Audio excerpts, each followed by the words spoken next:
Hi friends, இன்னைக்கு நம்ம எடுத்துக்கிற தலைப்பு ஐ லவ் யூ அம்மா. அன்புள்ள அம்மா. இந்த உலகத்தில் அம்மாவை நேசிக்காதவங்க யாரும் இருக்க முடியுமா? வேற யாரு வேண்டுமானாலும் நேசிக்காம இருக்கலாம். ஆனால் அன்னை அம்மாவை நேசிக்காத எவருமே இருக்க முடியாது. அப்படி இருந்தாங்க அப்படின்னா அவங்க கண்டிப்பா வாழ்க்கையில ஜெயிக்கிறது ரொம்ப கஷ்டம். வாழ்க்கையில மகிழ்ச்சியா இருக்கணும்னு நினைக்கிறதும் ரொம்ப கஷ்டம். ஸோ அவங்க உயிரோட இருக்கிற வரைக்கும், அவங்க நல்லா இருக்கிற வரைக்கும் நம்ம அவங்களை எப்படியெல்லாம் வச்சுக்கணும், எப்படியெல்லாம் பாதுகாக்கணும் அப்படிங்கிற பற்றி தான் இன்னைக்கு இந்த வீடியோவில் பார்க்க போறோம். வாங்க பார்க்கலாம். உயிருள்ள ஜீவனாக இருந்தாலும், விலங்குகளாக இருந்தாலும், எந்த இனத்தை சேர்ந்தவர்களாக இருந்தாலும் முதலா நம்ம அழைக்கிற வார்த்தை அம்மா அப்படிங்கிற வார்த்தை தான். மாதா, பிதா, குரு, தெய்வம், இந்த வரிசையிலையும் தெய்வம், ஆசிரியர், அப்பா எல்லாவற்றுக்கும் முன்னோடியாக இருப்பவர் அன்னை. எந்த இடத்துலையுமே அன்னை என்பவர் ஒரு முக்கியமான ரோல். ஒரு குழந்தையினுடைய வளர்ப்பா இருக்கட்டும், ஒரு குடும்பத்தினுடைய வளர்ச்சியா இருக்கட்டும், ஒரு மகனினுடைய வளர்ச்சியா இருக்கட்டும், ஒரு மகளினுடைய வளர்ச்சியா இருக்கட்டும், ஒரு நாட்டினுடைய வளர்ச்சியா இருக்கட்டும், எதுவாக வேண்டுமானாலும் இருக்கலாம். ஆனால் அதற்கு பின்னால் ஒரு அன்னையினுடைய ஊக்க சக்தி, ஒரு உந்து சக்தி கண்டிப்பா இருக்கும் என்பதை யாராலும் மறுக்க முடியாது. இந்த பூமிக்கு நம்ம வந்திருக்கிறதுக்கு, மனித பிறவியே பூமிக்கு வர்றதுக்கு முக்கிய காரணமாக இருப்பவர் அன்னை. இப்ப நம்மளே எடுத்துக்காங்களே, ஒரு குழந்தை பிறந்து ஆரோக்கியமாக வளர்த்து அந்த குழந்தையை ஒரு வளர்ச்சி லெவலுக்கு எட்டு செல்பவர் ஒரு அன்னை தான். ஒரு அன்னையினுடைய பங்கு மிக மிக முக்கியமான பங்கு. அன்னையை பற்றி நம்ம விவரிக்கிறதுக்கு வார்த்தையே கிடையாது. இன்னும் சொல்ல போனோம் அப்படின்னா, எல்லாருக்குமே ஒரு அன்னை இருக்காங்க. அன்னைக்கு எத்தனை குழந்தை வேண்டுமானாலும் இருக்கலாம். ஒரு குழந்தை, 2 குழந்தை, 3 குழந்தை, இதுல மூத்த பையன், சின்ன பையன், நடுப்பையன் அப்படிங்கிற வித்தியாசம்லாம் எதுவுமே கிடையாது. அன்னையை பொறுத்த வரைக்கும் எல்லாருமே ஒரே குழந்தை தான். மூத்த பையன்கிட்ட காட்டுற ஆர்வம் கடைசி பையன்கிட்ட வரைக்கும் அந்த ஆர்வம், அந்த பந்தம், பாசம் கண்டிப்பா தொடரும். ஆனா இருக்கக்கூடிய நம்ம தான் அம்மா அவங்க மேல பாசமா வச்சிருக்காங்க, அம்மா இவங்க மேல பாசமா வச்சிருக்காங்க, இப்படி நம்மளா பிரிச்சு பிரிச்சு பார்க்கிறோம்.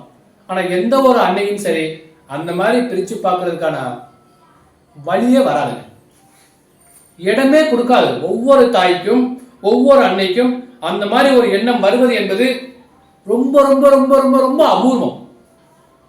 இருக்கலாம், 1 கோடி 2 கோடியில ஒருத்தங்க 2 பேர் இருக்கலாம். ஆனா அவங்களுமே கண்டிப்பா எல்லா குழந்தையும் ஒரே மாதிரி தான் நடத்துவாங்க. ஆனா நாம தான் என்ன பண்றோம், அவங்க மேல பாசமா வச்சிருக்காங்க, இவங்க மேல பாசம் வச்சிருக்காங்கன்னு சொல்லி நம்மளா பிரிச்சு அவங்க ஒதுக்கி கொண்டு போயிடும். இது மட்டும் இல்லைங்க, அன்னையினுடைய பங்கு ஒரு வளர்ச்சிக்கு மட்டுமல்ல, ஒரு ஊக்கத்துக்கு மட்டுமல்ல, நம்ம இன்னைக்கு ஆரோக்கியமா வாழ்றோம்ல, அதுக்கும் அன்னையினுடைய பங்கு மிக முக்கியமானது. இப்ப நமக்கு ஒரு லீவு போடுறோம், நம்ம வேலையில ஒரு ரெஸ்ட் வேணும் அப்படின்னா ஒரு பிரேக் விடுறோம், இல்ல ஃபங்க்ஷனுக்கு வெளியில போறோம், இல்ல ஒரு திருவிழாவுக்கு வெளியில போறோம், இல்ல ஒரு சுற்றுலா மாதிரி போறோம். ஆண்கள் என்ன பண்ணிடுறாங்க, டக்குன்னு சடனா கிளம்பி போயிடுவாங்க. ஆனா அண்ணன் என்பவர்கள் அப்படி கிடையாது. அவங்களுக்கு 24 மணி நேரமும் வேலை, 365 நாளும் வேலை.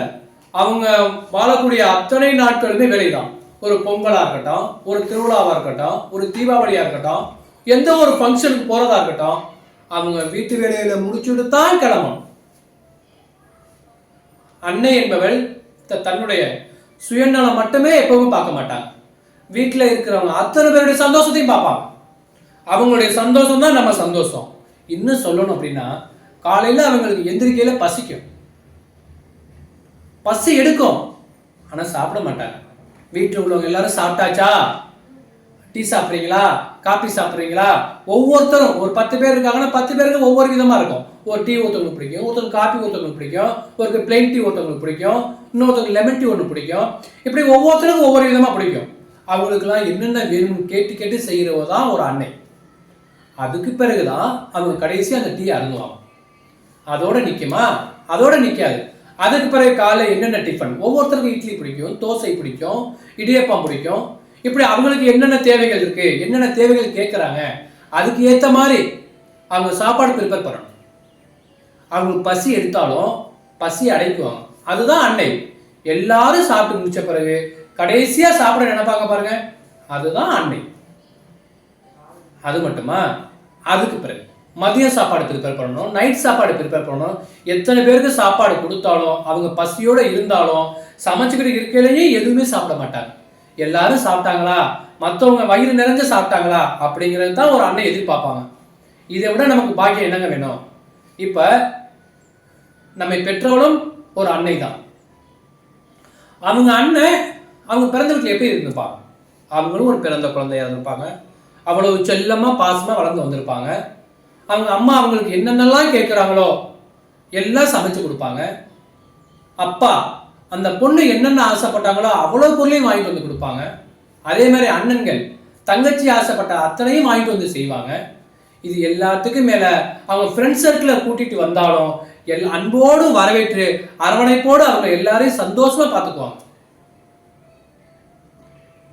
அவங்க ஃப்ரெண்டு வந்தால் மட்டும் இல்லை, அவங்க யாரை கூட்டிகிட்டு வந்தாலும் சரி அவ்வளோ சந்தோஷமா பார்த்துக்குவாங்க. அப்பேற்பட்ட பொண்ணை நம்ம வீட்டுக்கு கூட்டிட்டு வந்த பிறகு அவங்களும் கண்டிப்பா ஒரு அன்னையா மாறுவாங்க. அவங்க அன்னையா மாறின பிறகு அவங்களும் அது போலத்தான் இருப்பாங்க. எத்தனை அறிவியல் வளர்ச்சிகள் வளர்ந்தாலும், எத்தனை தொழில்நுட்பங்கள் வளர்ந்தாலும், நமது நாடு எத்தனை வளர்ச்சி பாதையை நோக்கி சென்றாலும் ஒவ்வொரு அன்னையினுடைய பங்கு இப்படித்தான் இருக்கும். ஒவ்வொரு அன்னையும் இது மாதிரிதான். இது மட்டும் இல்ல, நமக்கு சந்தோஷம் நடந்தாலும் சரி, துக்கம் நடந்தாலும் சரி, ஒரு விபத்துகள் ஏற்பட்டாலும் சரி, நாம் கூப்பிடும் ஒரே வார்த்தை அம்மா அம்மான்னு கூப்பிடுவோம். இது வேற எந்த உறவுக்கும் கிடைக்காத முதல் மரியாதை அன்னைக்கு மட்டும்தான். ஆனால் நாம் அன்னையை எவ்வாறு மதிக்கிறோம், எப்படி பார்த்துக் கொள்கிறோம் என்பதுதான் இதில் ரொம்ப முக்கியம்.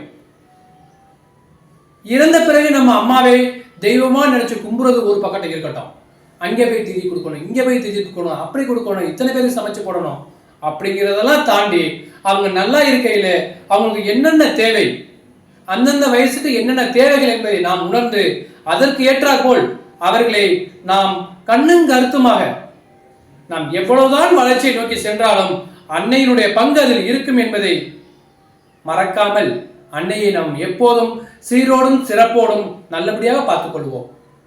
இதுவரைக்கும் நம்ம வீடியோவை பார்த்த அனைத்து நண்பர்களுக்கும் நன்றி. நம்ம வீடியோ உங்களுக்கு பிடிச்சிருந்துச்சுன்னா சப்ஸ்கிரைப் பண்ணுங்க, லைக் பண்ணுங்க, கமெண்ட் பண்ணுங்க.